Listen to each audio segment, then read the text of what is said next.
All right, y'all. Let's talk about dancing.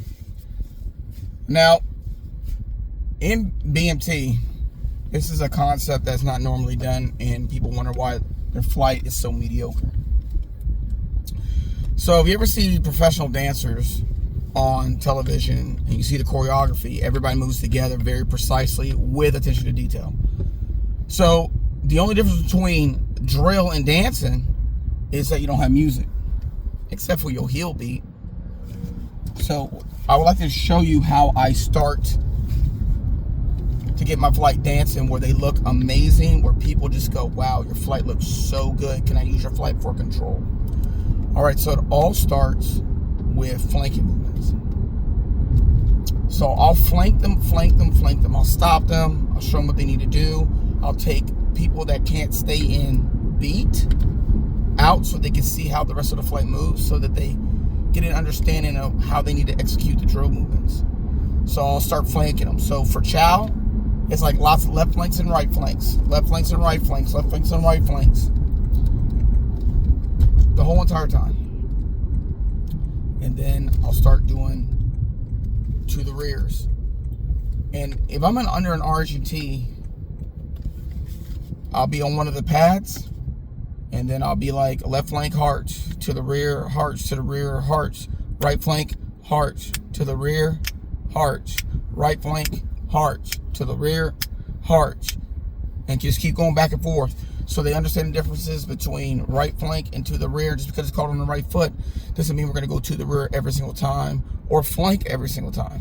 So these things really help the flight to really pay attention to the preparatory command. So after I build, to the rear and right flank and left flank, and by the way, I call it the spin cycle when I'm doing to the rear and then right flank to the rear, right flank, because as you do it, you'll hit all four formations. Spin cycle.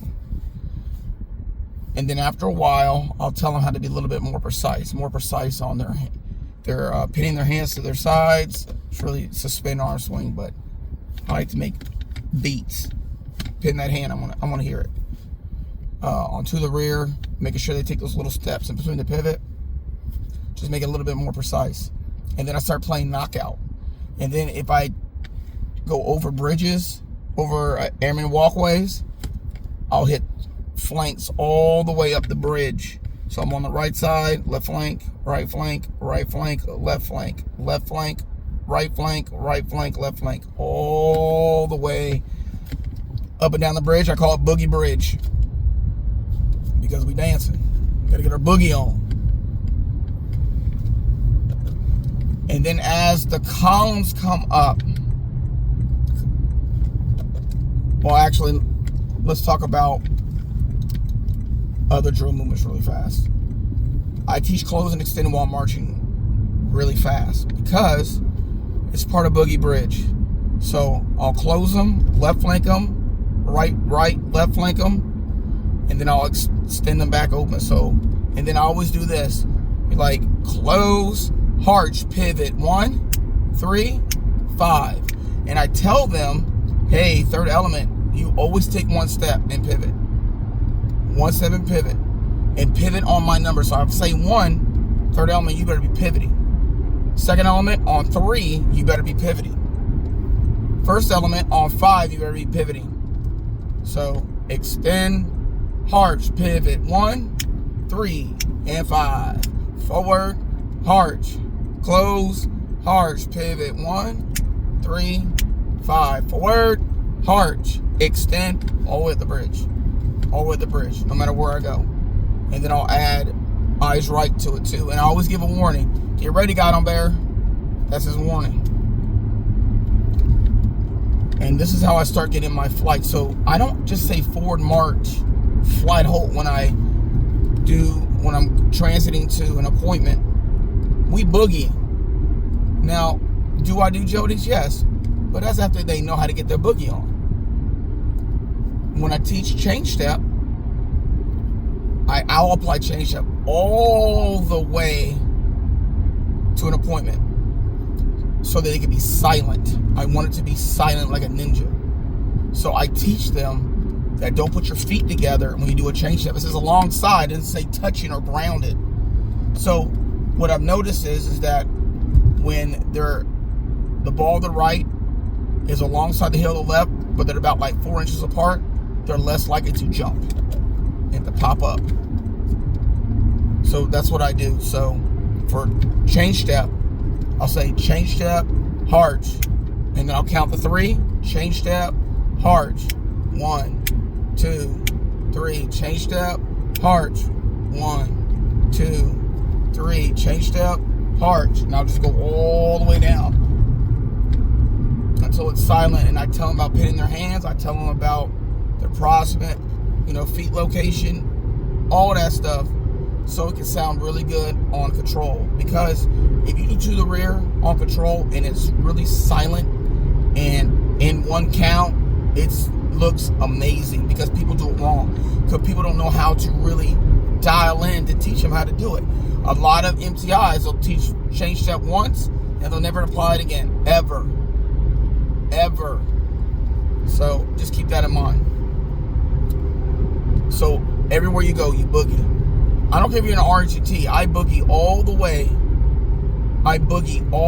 to the dining facility.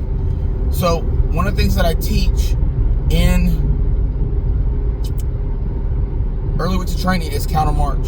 So I'll hit out counter march. Now, I was taught counter march incorrectly back in my 2010, 2011 days. I just think it looks better. I've done it the correct way, but it makes the guy on there go in the middle of the flight. And my way that I do it makes the guy on there go on the outside. And it just looks sharper, and he pivots in front and everything like that, like a column. It looks really, really good. Anyways, I'll do counter march, especially in the RGT, just to look good. So I'm it, whoops, but it looks so good. I'll also teach obliques.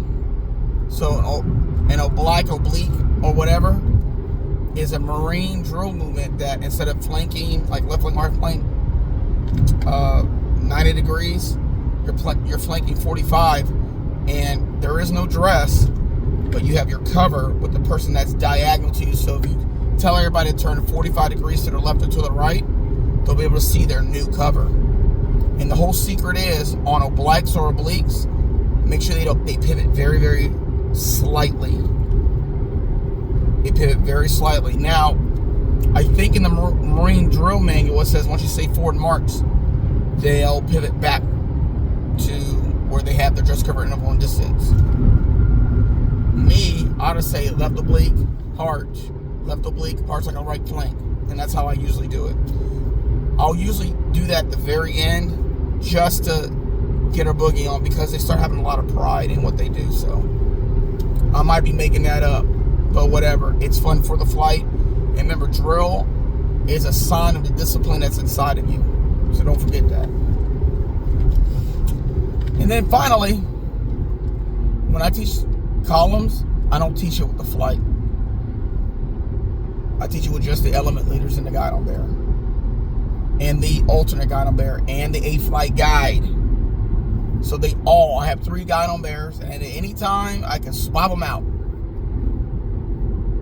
Just remember that they need work too. So columns, I'll be like, I put them in a U. So just imagine a pillar in the middle, and I'll go just like this, like counter march, forward march, and then column left, arch, column left, march, back down, and then counter march, column right, counter, column left, counter, column right, counter, column left. I get them in a U, and I just keep it going. And then after a while, they'll get real comfortable. And the thing that you need to focus on is making sure they don't swing their arms through the 45 degree. Make sure they swing their arms through the 45 degree pivot. Make sure they don't pin it on a 45, because they're so used to doing it. Anyway, so that's what I do. So I always play knockout, always, at least every single day. I'll play knockout, I'll get excited, I don't smile, and I'm always looking to like get somebody out. I'm like, who's gonna win? Oh, you? Well, okay, roger that. And if he like moves that attention out, that's what I do. So, and that's really all I have. And a little bit of an extra nugget. Did you know you could do left and right flank from a halt? It's a facing march. I think it's in 3.18 or 3.19 in the drill manual. Should look it up. It's from a halted position. All right, until then, dance your flights. They'll start loving it. And something will start changing here that they can react without thinking. All right, I'm out.